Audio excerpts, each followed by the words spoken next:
Bismillahirrahmanirrahim. Assalamualaikum warahmatullahi wabarakatuh. Kita masuk materi minggu ke-7 yaitu mengenai array. Basic array. Jadi kalau kita berbicara tentang array, itu erat kaitannya dengan variabel. Ya, dengan tipe data yang ada di variabel. Nah, sejauh ini kita telah mengetahui bahwa kita dapat menyimpan informasi di dalam suatu variabel. Variabel dengan tipe data sederhana seperti integer, float, boolean, karakter, dan string. Variabel dengan tipe data tersebut hanya dapat menampung satu informasi atau satu value di sini. Nah, array merupakan tipe data kompleks. Ya, ingat materi sebelumnya bahwa terdapat tipe data yang sederhana atau tipe data dasar, ada juga tipe data kompleks yang kemudian nanti kita sebut dengan istilah struktur data. Nah, salah satu tipe data kompleks itu adalah array, di mana array dapat menyimpan banyak informasi atau banyak value dalam satu variabel. Jadi value yang disimpan pada umumnya memiliki tipe data dasar yang sama. Nah, jadi array dapat menampung banyak nilai. Nah, bisa kita ilustrasikan seperti ini. Misalkan kita punya suatu variabel, katakanlah suatu variabel itu wadah. Nah, di sini wadahnya dia menyimpan suatu nilai. Katakan di sini adalah variabel dengan tipe integer. Misalkan kita masukkan ya integer bilangan bulat ya, kita masukkan angka 1. Nah, kalau array, terutama di sini spesifiknya array integer, yaitu kumpulan atau variabel yang menyimpan sekumpulan integer. Nah, perhatikan di sini, kalau di sini integer biasa, kalau array itu seperti suatu kumpulan di sini. Jadi kita bisa menyimpan nilai 1 berhubung di sini integer ya, nilai yang disimpan juga dalam bentuk bilangan bulat. Angka 1, angka 2, angka 3, angka 4, angka 5, maupun angka-angka bilangan bulat yang lain. Soalnya di sini kita contohnya array integer. Nah, begitu juga dengan tipe data bilangan pecahan, yaitu float. Kalau float variabel yang biasa, dia hanya menyimpan satu value. Nah, kalau array, dia bisa menyimpan lebih dari satu value.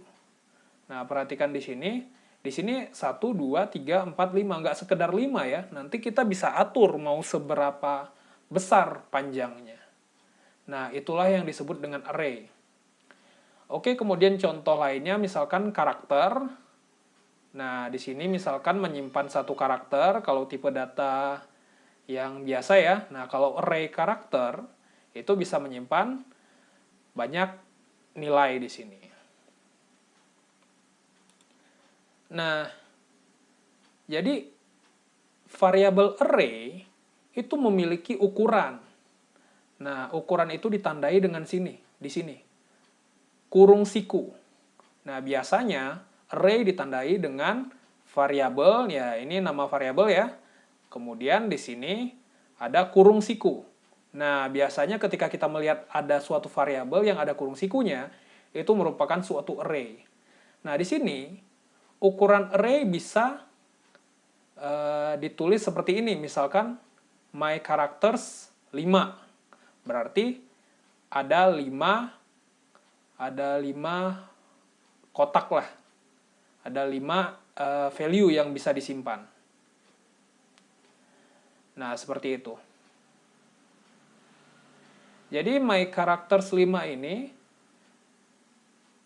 ukuran pada array, kita tulis pada saat deklarasi variabel array.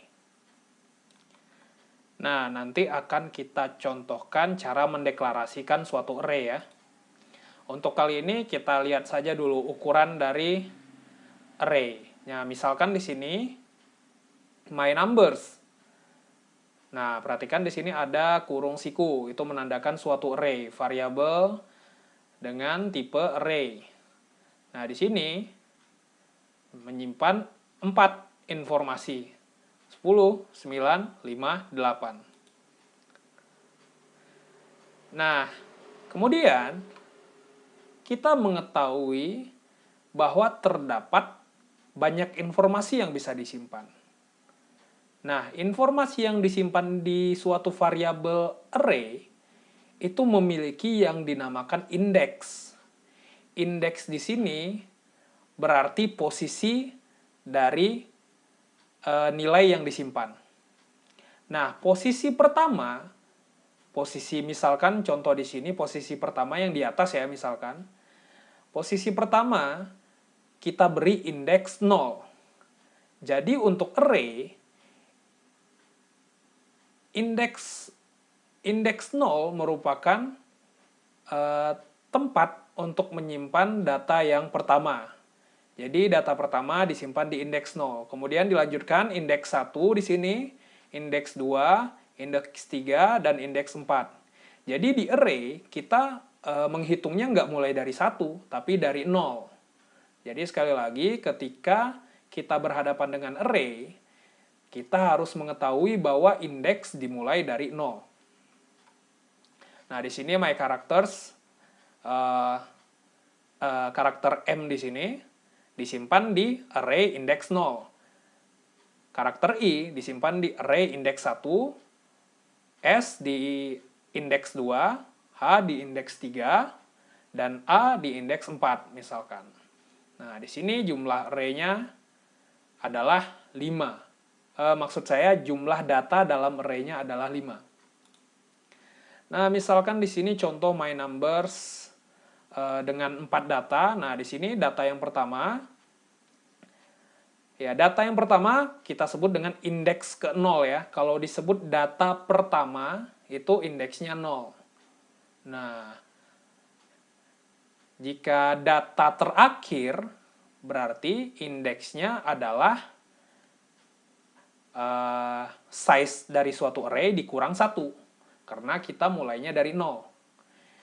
Nah, seperti itu. Jadi data pertama itu adalah indeks 0, sedangkan data terakhir indeksnya adalah size dikurang 1. Jadi 4 dikurang 1 adalah 3. Nah, di sini. Jadi misalkan ada array size-nya adalah 100 katakan. Ada array, suatu array size-nya ada 100, berarti ada 100 ruangan ya. Di sini ada panjang sampai ke bawah. Nah, berarti indeks pertama adalah 0, sedangkan indeks terakhir adalah 100 dikurang 1, sama dengan 99. Lalu kemudian, di C++, cara mendeklarasikan suatu array adalah seperti ini.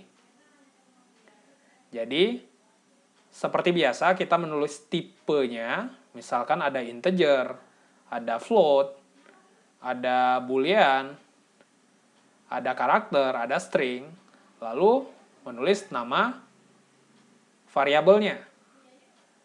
Nah, biasanya nama variabelnya itu, karena kita di sini menulis suatu variabel dengan bahasa Inggris, makanya kalau kita melihat variabel array itu biasanya ada S-nya.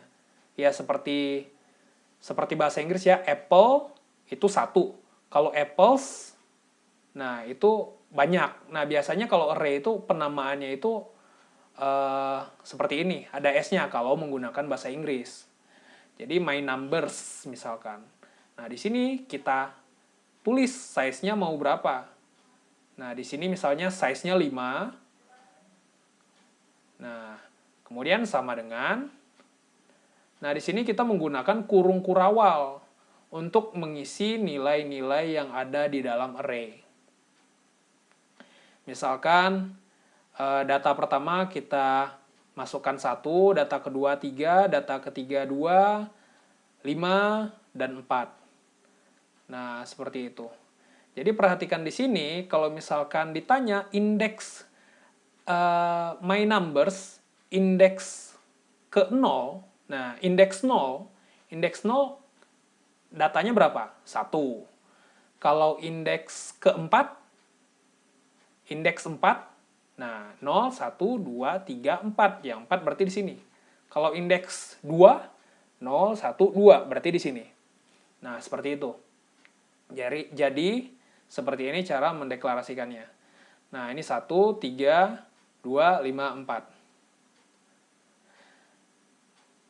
Jadi value yang ada ditulis di dalam kurung kurawal di sini. Kemudian ini contoh lainnya. Char, yaitu tipe data karakter di C++. Kemudian namanya misalkan my characters, ada S-nya di sini karena saya penulisannya dengan bahasa Inggris. Biasanya kalau array itu banyak, nah, ditandai dengan S di sini. Kemudian di sini jangan lupa kurung siku, kemudian di dalamnya adalah size dari suatu array. Nah, di sini isinya misalkan M, I, S, H, A. Nah, perhatikan di sini, karakter ya, itu ditulis dengan petik 1. Kalau karakter, petik 1, kalau string, itu petik 2. Seperti itu. Nah, kemudian bagaimana jika di sini kita mendeklarasikan suatu array ukurannya 5, tapi di dalamnya datanya atau informasi yang disimpan hanya 3 di sini. 1, 2, 3 ya. Nah, itu berarti perhatikan di sini, kita akan menempatkan array di sini, atau array di sini nantinya akan berada di memori. Jadi variabel yang kita buat itu ada di memori. Nah, ini adalah alokasi memori yang kita gunakan untuk variabel ini. Jadi ketika kita mendeklarasikan variabel dengan array karakter size-nya 5, maka akan di-set di memori 5 kotak seperti ini. Nah, walaupun di sini kita mengisinya hanya 3 data. Jadi data yang selanjutnya itu kosong. Informasinya tidak ada, dibiarkan kosong. Nah, bagaimana jika kita mendeklarasikan 5 kotak, size-nya 5, tapi informasinya lebih besar dari 5. Nah, untuk kasus ini, maka itu tidak bisa, tidak berlaku. Jadi, ketika kita sudah mendeklarasikan 5 di sini, itu artinya kita mendeklarasikan array dengan ukuran yang fix, yang tetap. Jadi ketika ukurannya sudah fix, sudah kita tetapkan 5, maka hanya bisa menyimpan maksimal 5 informasi. Di mana informasi yang pertama itu adalah indeks 0, dan informasi yang terakhir itu adalah indeks size dikurang 1. Jadi yang terakhir di sini adalah indeks ke-4. 0, 1, 2, 3, 4. Nah, jadi ketika jumlah datanya lebih sedikit daripada jumlah kotaknya, maka itu tidak jadi masalah. Tapi ketika jumlah datanya itu lebih banyak daripada size atau ukuran dari array, maka akan terjadi error di dalam program untuk C++ ya. Seperti itu. Oke, kita lanjut mengakses elemen pada array. Jadi misalkan di sini kita membuat atau menginisiasikan suatu array dengan nama variabel myCharacters dengan size 8 dengan isian seperti ini. Nah, tiap-tiap bagian di sini kita sebut dengan istilah elemen. Jadi kalau misalkan kita mendengar elemen, biasanya elemen pada array itu berarti data-data yang ada di sini. Nah, elemen pertama atau indeks 0, elemen kedua, elemen ketiga, elemen keempat, 5, 6, 7, 8. Jadi sama elemen di sini dengan data. Data pertama, data kedua, data ketiga, data keempat. Seperti itu. Jadi elemen ini bisa dibilang datanya. Nah, kalau di sini kita mendeklarasikan sekaligus menginisialisasi nilai dari suatu array di sini ya. Nah, bagaimana ketika kita ingin mengakses elemen atau data pertama pada array? Nah, hal ini bisa diakses seperti ini. Misalkan cout, kita ingin menampilkan my characters 0. Nah, ini berarti yang ditampilkan nantinya adalah ini, i. Jadi cara mengakses elemen pada array, kita di dalam di dalam kurung siku di sini, kita tulis indeksnya. Nah, jadi seperti itu. Untuk mengakses elemen pada array, kita tulis indeksnya di dalam sini. Nah, berbeda ya, ketika inisialisasi, angka 8 di sini adalah size-nya. Nah, jadi ketika ingin mengakses, di sini tulis indeksnya, ketika ingin mengakses ya. Kalau kita ingin membuat, yang di dalam ini adalah size-nya. Jadi membuat itu size-nya di dalam ini, kalau mengakses indeksnya. Seperti itu. Nah, di sini dicontohkan elemen atau data pertama berarti indeks 0. Nah, indeks 0 ada di sini. Nantinya yang ditampilkan adalah i. Saya sangat menyarankan teman-teman juga ikut mencoba ya, misalkan langsung saja dicoba di text editornya atau di IDE yang digunakan. Baik itu IDE yang sudah terinstall di laptop atau komputer masing-masing ataupun menggunakan IDE online seperti yang saya share sebelumnya. Oke, ini adalah contoh lainnya. Misalkan kita ingin mengakses data kedua. Data kedua berarti indeks pertama, indeks 1 di sini. Nah, muncul S. Lalu data ketiga dengan indeks 2, data keempat indeks 3, data kelima dengan indeks 4, data keenam indeks 5 menampilkan Q di sini, data ketujuh yaitu indeks 6 menampilkan Y, dan data ke-8, yaitu indeks 7 dengan nilai F di sini.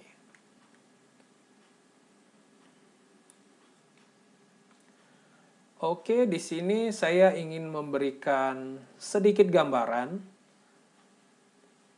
tentang array yang kita pelajari. Jadi di sini misalkan kita membuat array. Nah, kita set size-nya itu 5. Nah, array seperti ini bisa kita sebut fixed array. Jadi size-nya telah kita tentukan. Nah, di sini kita bisa memberikan nilai awal, misalkan hello world. Baru 2 data di sini. Baru 2 elemen, padahal kita memiliki 5 ya, berarti masih memiliki 3 lagi. Tapi nggak apa-apa, di sini sebagai contoh saja saya ingin menunjukkan terdapat sedikit perbedaan. Misalkan di sini string, di sini untuk char, datanya seperti ini, di sini integer, datanya seperti ini, float, dan bool. Boolean, true, false. Nah, di sini mengakses data pertama atau indeks 0.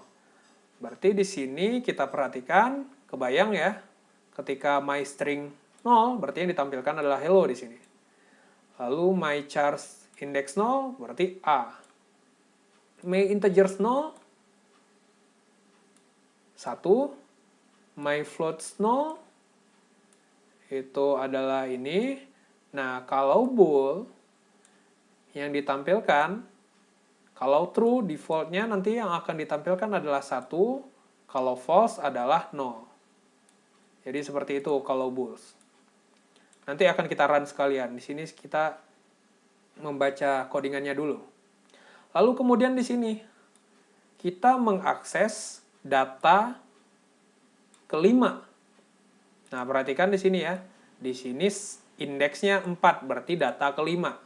Data kelima berarti data yang terakhir untuk tiap-tiap bagian di sini. Nah, di sini kita sama-sama mengakses, tapi nanti akan keluar perbedaan. Jadi kalau sebelumnya kan ketika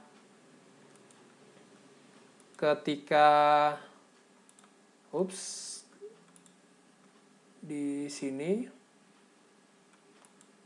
nah di bagian yang ini ketika tidak ada nilainya, maka dia akan kosong. Nah, kosong di sini bisa berbeda-beda definisinya untuk tiap-tiap tipe data.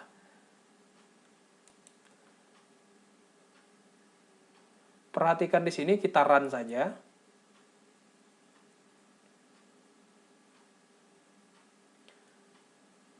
Nah, di sini agak kita tinggikan. Nah, mengakses indeks 0. Nah, di sini benar ya, hello. Yang di sini ya. Mengakses data pertama, indeks 0. Di sini hello. Di sini A. Di sini 1. Lalu yang floatnya 1,23. Nah, boolnya true di sini akan ditulis 1. Nah, kemudian mengakses data terakhir. Nah, perhatikan di sini. Kalau string, kalau misalkan dia kosong, dia seperti ini. Seperti ya kosong. Nah, itu seolah-olah seperti string yang isinya tidak ada. Nah, seperti itu. Nah, sama dengan karakter. Karakter juga yang ditampilkan adalah kosong seperti ini. Jadi seolah-olah seperti karakter yang isinya kosong. Nah, di sini saya berikan penjelasan di sini. Nah, lalu berbeda dengan integer, float, dan bool. Integer, float, dan bool, boolean ya, itu yang ditampilkan adalah 0, 0, dan 0. Jadi ketika kosong, elemen pada array-nya, maka yang ditampilkan adalah 0, 0, dan 0 seperti ini. Nah, bagaimana misalkan di sini kita mengakses array-nya sendiri? Misalkan tadi kan elemen pada array ya, kita dengan cara seperti ini. Bagaimana jika kita mengakses array-nya itu sendiri? Yaitu dengan my strings, my chars, my integers, my floats, my bools. Nah, ini yang dari sini tadi ya. Yang dihasilkan adalah seperti ini. Nah, perhatikan ada sedikit perbedaan. My strings, dia akan menampilkan tampilan seperti ini. Nah, yang integer juga sama, float juga sama, bools juga sama. Ini apa? Yang seperti ini menginformasikan lokasi tempat data tersebut disimpan di memori. Ini adalah alamatnya di memori. Jadi ketika yang diakses adalah array dalam bentuk string, integer, floats, dan bool, maka program akan menampilkan lokasi di memori. Nah, ini nanti ada kaitannya dengan pointer, tapi akan kita bahas di kemudian hari. Nah, yang perlu diperhatikan di sini yang agak sedikit berbeda yaitu karakter. Jadi kalau karakter yang ditampilkan adalah seperti ini. Jadi yang tampil adalah misalkan A, B. Seperti itu. Jadi untuk string, integer, float, dan bools itu yang ditampilkan adalah lokasi variabel tersebut disimpan di memori. Jadi memang ketika kita membuat variabel, kita mengalokasikan space ya, tempat di memori. Seperti itu. Nah, di sini kita bisa melihat size dari tiap tipe data. Nah, di sini kita menggunakan ini istilahnya fungsi. Nanti juga akan kita bahas, tapi di sini sebagai contoh saja, size of string. Nah, di sini kita ingin melihat string itu menggunakan berapa banyak memori sih? Nah, di sini string, char, integer, float, bool. Nih, tampilannya nanti dalam bentuk angka ya, string. Nah, di sini saya untuk mempermudah saya tambahkan tulisan byte. Jadi satuannya adalah byte. Seperti yang sebelumnya kita pelajari ya, 1 byte itu sama dengan 8 bit. Nah, seperti itu. Jadi untuk string itu menyimpan 8 byte. Untuk karakter menyimpan 1 byte, integer itu menyimpan 4 byte, float menyimpan 4 byte, dan bool menyimpan 1 byte. Nah, perhatikan misalkan di bagian yang ini kita menghitung ukuran yang digunakan dari array yang kita buat tadi, seperti my strings, my chars, my integers, my floats, my bools. Kita cek ukurannya, size of-nya. Nah, perhatikan di sini kan kita membuatnya 5 ya. 5 data berarti. Nah, ketika kita melihat ukurannya, maka ini nilainya adalah 40. Yaitu berasal dari 8 dikali 5, 40. 1 dikali 5, 5 byte. 4 dikali 5, 20. 4 dikali 5 juga 20, lalu 1 dikali 5, 5 byte. Jadi ini adalah memori yang digunakan untuk menyimpan array yang kita definisikan tadi. Jadi karena di sini indeksnya sudah kita set 5. Jadi yang digunakan adalah sesuai dengan yang kita berikan, sesuai dengan size yang kita definisikan. Walaupun mungkin data yang di dalamnya itu hanya 2. Nah, di sini perhatikan datanya hanya 2. Nah, tapi di sini penggunaan memorinya sudah dialokasikan sebanyak 5 elemen. Nah, yang seperti ini kita sebut dengan istilah fixed array. Fixed size artinya. Jadi, jumlah pada saat mendeklarasi, jumlah array-nya sudah kita definisikan berapa. Oke. Kemudian pertanyaannya, kapan kita menggunakan array? Nah, kapan kita menerapkan array di program kita? Nah, di sini saya ingin mengambil contoh yang sebelumnya. Misalkan si A ingin mengetahui rata-rata dari 3 nilai tugas yang telah dia kerjakan. 3 nilai tugas, berarti 3 data di sini, kalau kita pakai dengan cara sebelumnya, kita maka butuh 3 variabel untuk menyimpan data pertama, kedua, dan ketiga. Misalkan di sini disimpan di variabel first number, second number, third number. Misalkan. Nah, pertanyaannya, bagaimana jika seperti ini? Si A ingin mengetahui rata-rata dari 300 nilai tugas yang telah dia kerjakan. Nah, mungkin contohnya agak sedikit ekstrim ya. Nah, di sini sebagai gambaran saja, maka jika kita menyimpan dengan cara yang sebelumnya, yaitu 300 data dengan 300 variabel, maka kita bisa menulisnya seperti ini, first number, second number, third number, fourth number, fifth number, 300 number.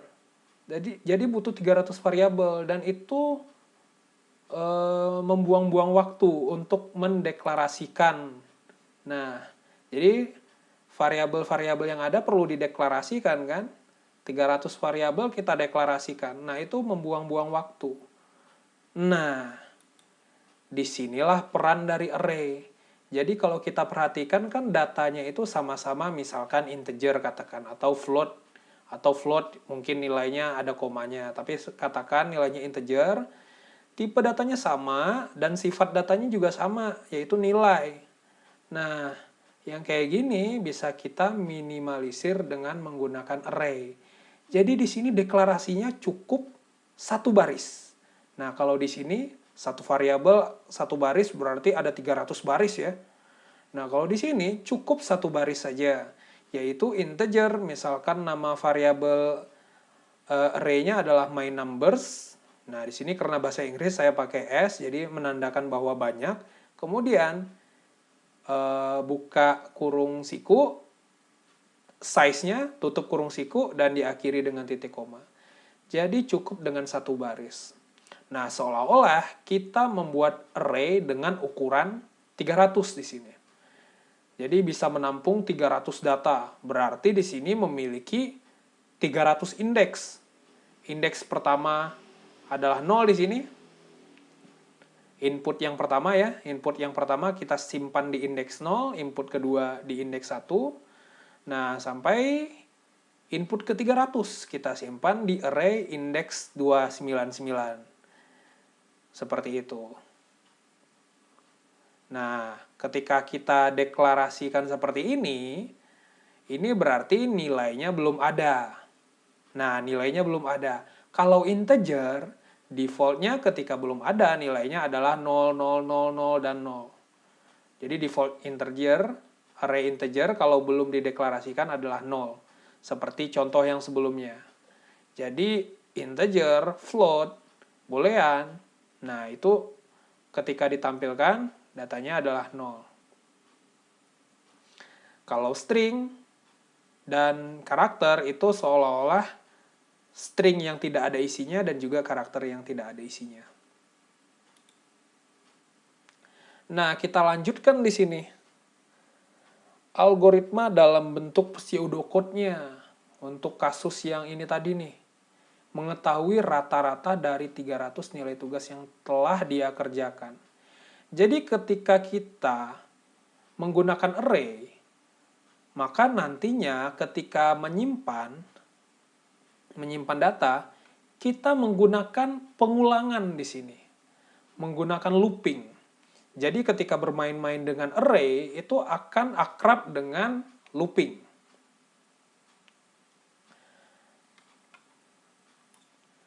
Nah, di sini, sebagai contoh, misalkan nama algoritmanya adalah find average number. Kemudian jangan lupa diakhiri n di bawah ya. Nah, di sini kita bisa menggunakan keyword declare misalkan. Declare, nah ini declare array-nya. Declare my numbers dengan size 300. Lalu kita bisa mendeclare i. Nah, i di sini nanti akan kita gunakan untuk iterasi. Di mana kita butuh melakukan iterasi sebanyak 300 kali. Jadi ketika kita menyimpan data sebanyak 300 kali, maka kita butuh iterasi sebanyak 300 kali. Iterasi adalah pengulangan ya. Nah, di sini perhatikan kita set i sama dengan 0. Kenapa 0? Karena kita ingin menyimpan di posisi indeks 0 yang pertama. Data yang pertama itu berawal dari indeks 0. Makanya di sini adalah i sama dengan 0. Sampai i kecil dari 300. Kenapa tidak kecil sama dengan 300? Kalau 300, berarti nanti pengulangannya, berarti misalkan 300 kecil sama dengan 300, berarti 300 ikut masuk. Berarti kalau i kecil sama dengan 300, pengulangan yang terjadi ada sebanyak 301 kali, karena dimulai dari 0. Nah, makanya di sini kita menggunakan i kecil dari 300, berarti yang terakhir adalah iterasi ke 299. Nah, di sini stepnya increment i sama dengan i plus 1 atau i plus plus ya. Jadi incrementnya nambah 1. Nah, di sini dari 0, 1, 2, 3 sampai 299. Nah, sampai 299 karena kalau 300 tidak memenuhi kondisi yang ini. Karena 300 kecil 300 itu kondisinya false. Jadi di sini untuk menerima inputan. Nah, di dalamnya kita prompt di sini. Prompt for my numbers. Nah, di sini kita simpan kita meminta untuk my numbers i misalkan. Jadi indeks ke i. Lalu kita simpan di indeks ke i. Jadi misalkan iterasi pertama nih 0. Nah, maka meminta untuk my numbers 0, lalu disimpan di my numbers index 0. Lanjut ke 1, Berarti disimpan ke indeks 1. Lanjut 2, 3, 4, sampai 299. Nah, ketika sudah selesai, maka dia akan keluar dari statement for di sini. Nah, lalu di sini, kita ingin menghitung rata-rata. Nah, kita butuh inisialisasi ya. Inisialisasi ini semacam deklarasi, tapi sudah diberikan angkanya di awal. Misalkan di sini sum. Sum itu maksudnya di sini adalah sum of numbers. Jadi jumlah dari angka-angka 300 tadi. Nah, declare. Nah, kenapa saya menggunakan dua keyword di sini? Initialize itu kalau sudah kita definisikan, maksud saya sudah kita berikan value, ditandakan sama dengan di sini. Kalau declare itu sekedar mendeklar variabelnya saja. Misalkan di sini declare average, yaitu rata-rata dari ke 300 angka tadi. Nah, lanjut sama di sini. Kita melakukan looping lagi untuk menjumlahkan nilai-nilai yang ada di dalam array. Sama ya. Di sini for i sama dengan 0 sampai i kecil 300. Lalu stepnya i++. Nah, di sini bisa kita jumlahkan sum plus sama dengan my numbers iterasi ke i. Nah, di sini artinya sama aja dengan nilai yang baru sama dengan nilai yang sebelumnya ditambah nilai yang ada di elemen ke i. Nah, misalkan iterasi pertama, saya contohkan iterasi pertama di mana nilai sum masih kosong. Nah, nilai sum masih kosong, misalkan iterasi pertama saya isi angka 10 ya. Nah, lalu di sini nanti kosong ditambah 10, berarti sum selanjutnya adalah 10. Lanjut ke iterasi kedua. Iterasi kedua nilainya disimpan di indeks ke 1. Nah, mungkin nilainya adalah 10 juga. Nah, pada saat sebelumnya 10 ditambah nilai yang baru, yaitu indeks ke 1, indeks pertama. Maka hasilnya nanti 10 tambah 10 sama dengan 20. Dijumlahkan, disimpan ke sini. Begitu seterusnya. Sampai akhirnya sum ini nantinya berisi jumlah dari 300 nilai tersebut. Nah, seperti itu. Ketika selesai iterasi di sini, maka dia akan keluar dari statement for. Kemudian instruksi selanjutnya atau statement selanjutnya adalah ini. Average sama dengan sum bagi 300. Nah, seperti itu. Berarti ini mencari nilai rata-ratanya ya. Sum dibagi 300. Kemudian dilanjutkan dengan print average, yaitu menampilkan nilai dari rata-ratanya. Kemudian diakhiri dengan n. Jadi kurang lebih ketika kita menyimpan 300 data dengan menggunakan array, kita butuh ya sekitar 1, 2, 3, 4, 5, 6, 7, 8, 9, 10, 11, 12, 13, 14. Katakanlah 15 baris codingan. Nah, bandingkan kalau kita pakai cara sebelumnya. Ini 300 baris sudah terpakai untuk baru mendeklarasikannya saja. Nah, jadi fungsi array kurang lebih seperti itu. Jadi intinya ketika melihat ada suatu pola yang memungkinkan untuk datanya disimpan di dalam array, ya udah simpan aja dalam bentuk array. Seperti itu. Nah, ini mungkin akan kita contohkan di source code dalam bentuk C++ ya. Ini masih dalam bentuk pseudocode. Nah, kemudian perhatikan di sini bagian inisialisasi atau deklarasi di sini bisa kita naikkan ke atas. Jadi bisa kita kumpulkan di atas. Tapi tidak tutup kemungkinan kita juga bisa sebenarnya menginisialisasikan di sini. Walaupun nanti ada beberapa bahasa pemrograman yang memang inisialisasi atau deklarasi itu dilakukan di atas. Ada yang seperti itu. Tapi di sini dengan C++ sebenarnya bebas kita inisialisasi mau di mana, bebas sebenarnya. Tapi biasanya di atas. Biasanya kita kumpulkan di atas. Jadi bisa ditulis seperti ini codingan yang sebelumnya.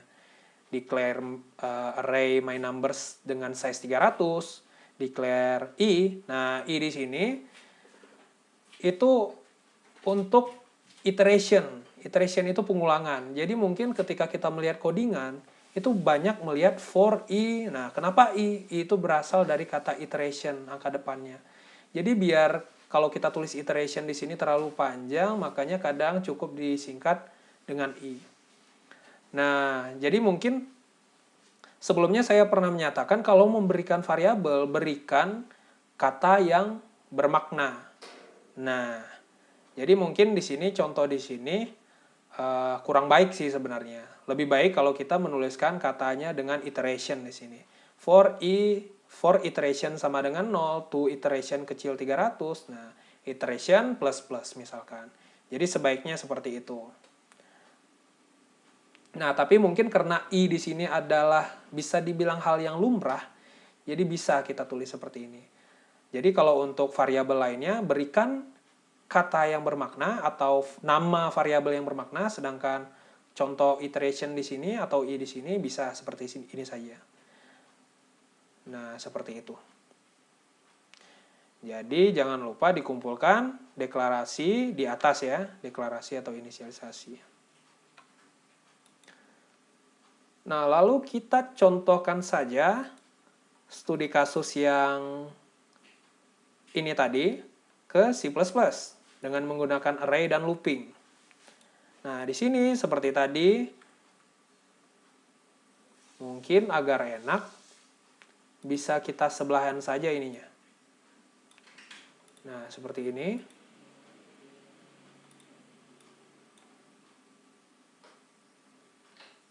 Nah, ini algoritmanya biar bisa seolah-olah kita tinggal translatekan deklarasi my numbers.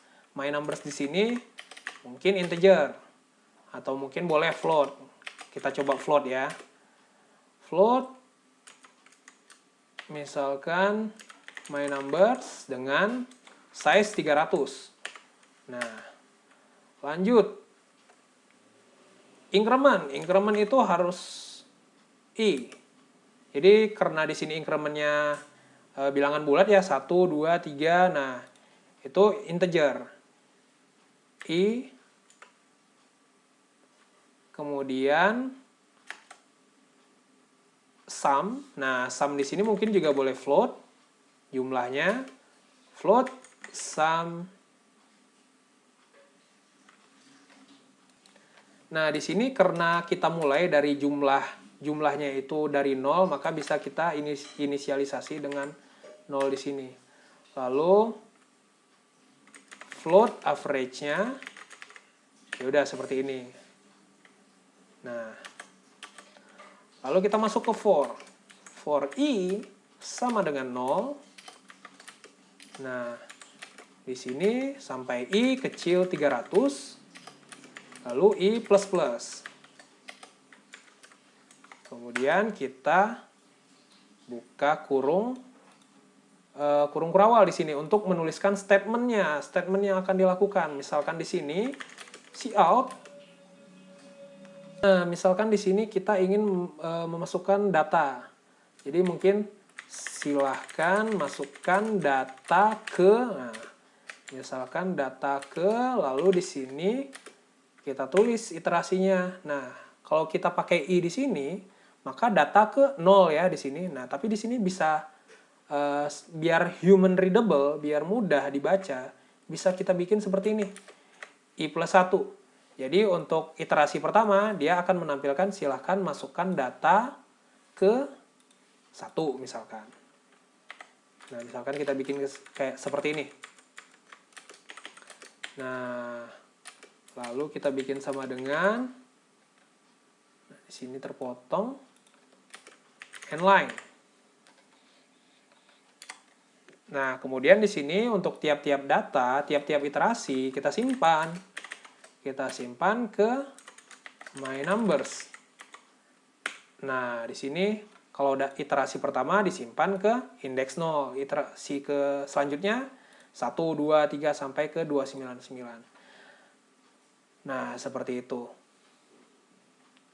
Kemudian, nah di sini setelah kita dapatkan, setelah 300 iterasi nantinya, baru di sini kita jumlahkan. For lagi. Nah, di sini karena mirip for-nya, kita bisa copy yang di sini. karena sama. Nah, tapi di sini perintahnya beda. Ini di sini bisa kita hapus. Nah, di sini kita menjumlahkan sum, nah, sum ya, plus sama dengan sum plus my numbers i. Nah, ini sama saja dengan sum plus sama dengan my numbers i. Nah, biasanya saya menulisnya seperti ini. Artinya sama saja ya. Nah, itu nggak jadi masalah. Lalu kemudian setelah dijumlahkan, nah di sini kita perlu titik koma ya. Saya juga masih suka lupa titik komanya. Nah, di sini jangan lupa titik koma di sini. Lalu setelah dijumlahkan berarti dia keluar dari statement for, lalu di sini kita bagi. Average sama dengan sum bagi 300. Nah, seperti ini.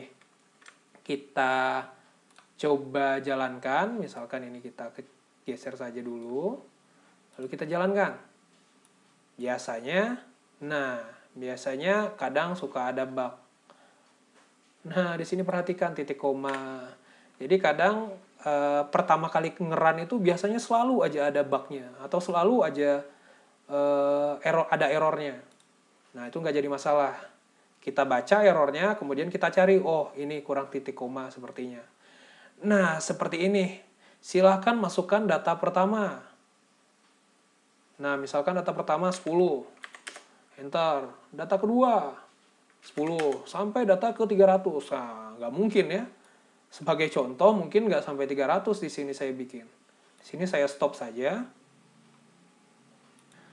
Nah, karena sebagai contoh, di sini saya buat 10 saja. Nah, 10. Di sini yang 300 di sini, kita ubah jadi 10. Nah, perhatikan di sini. 300-nya banyak ya. Nah, yang seperti ini kita bisa jadikan konstanta sebenarnya. Nah, sebelumnya kita belum pernah menggunakan konstanta ya. Yang seperti ini kita bisa jadikan konstanta. Nah, lihat deh. Di sini kita misalkan const, kemudian jumlah data. Jumlah data mungkin kita berikan variable size. Nah, tapi karena konstan, ingat ya, sebelumnya kalau konstan, biasanya kita gunakan uppercase atau camel case yang uppercase. Nah, di sini kita berikan nilai 300. Jadi di sini, konstanta yang di sini, kita taruh, misalkan kita taruh di atas. Karena akan digunakan di sini nantinya. Nah, di sini, angka 300 yang di sini, kita ganti dengan size. Nah, oke. Kemudian setelah itu kita jalankan. Ups, nah di sini terdapat error. Jangan lupa konstanta juga memiliki tipe data di sini. Nah, di sini integer.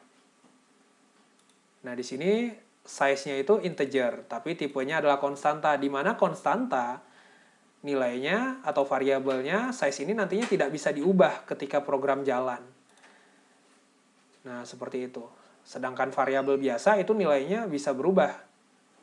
Nah, hampir sama ya, misalkan 5, 65, nah sampai 300.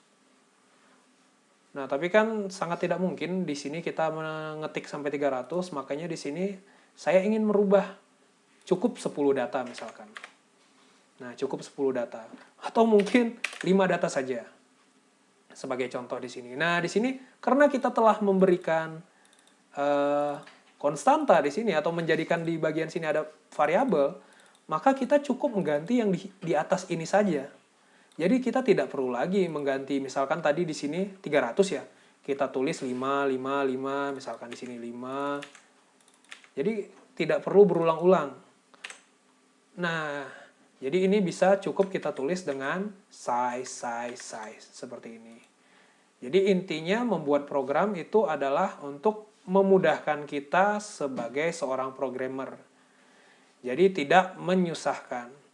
Jadi jika memperhatikan materi sebelumnya, buatlah algoritma yang sesimpel mungkin. Seperti itu. Nah, kali ini coba kita jalankan. Masukkan data pertama, 10 misalkan. Masukkan data kedua, misalkan 9, data ketiga, 8, 7, 6. Nah, di sini kita telah mendapatkan data, tetapi di sini saya lupa untuk mengeluarkan nilai rata-ratanya. Nah, di sini bisa kita tulis, bisa kita tambahkan cout di sini misalkan. Misalkan nilai rata-rata kamu dari, nah, bisa kita tambahkan seperti ini. Nah, kita bisa menggunakan size di sini. Dari data adalah sama dengan misalkan average. Nah, nilai rata-rata kamu dari, misalkan size-nya 5, dari 5 data adalah, nah di sini ada adalah dan ada sama dengan. Ini perlu kita pakai salah satu aja, misalkan sama dengan. Nah, di sini coba kita jalankan sekarang. Misalkan data pertama kita masukkan 10, 9, 8, 7, 6. Nah, nilai rata-rata kamu dari 5 data tersebut adalah 8. Nah, bisa kita bikin seperti ini. Nah, bagaimana dengan datanya 300? Ya udah, ini tinggal kita ganti dengan 300. Silahkan kalau teman-teman mau mencoba, silahkan. 300 data dimasukkan. Nah, seperti itu. Saya harap bisa dimengerti ya. Nah, jadi kurang lebih source code-nya seperti ini. Nah, mungkin di bagian algoritmanya dalam bentuk pseudocode-nya, kita juga bisa mengubah di sini. Misalkan di sini kita ubah saja. Nah, di sini karena kita tahu ya, ini adalah suatu, katakanlah seperti contoh yang tadi, float. Iteration-nya integer, sum-nya juga integer, average-nya float. Ups, maaf, sum-nya adalah float. Nah, untuk pseudocode bisa kita tulis lengkap seperti ini. Jadi nanti kurang lebih cara menulis pseudocode yang baik itu kurang lebih seperti ini. Jadi variabel yang kita butuhkan kita deklarasikan, lalu di sini tipe datanya apa. Nah, lalu kalau di sini kita menggunakan misalkan initialize, kalau misalkan kita sekaligus menginisialisasi datanya. Nah, jadi ini kurang lebih pseudocode untuk yang sebelumnya, studi kasus yang tadi. Nah, ini adalah source code-nya. Oke, kita lanjut saja. Ternyata ini adalah akhir dari materi minggu ke-7 ini. Seperti biasa, jika terdapat pertanyaan bisa ditanyakan di grup Telegram saja. Dan jangan lupa untuk mengecek quiz yang ada di Google Classroom. Jangan lupa perhatikan deadline-nya. Jadi intinya dengan menggunakan array, kita dapat menyimpan banyak data hanya dalam satu variabel. Oke, sekian. Assalamualaikum warahmatullahi wabarakatuh.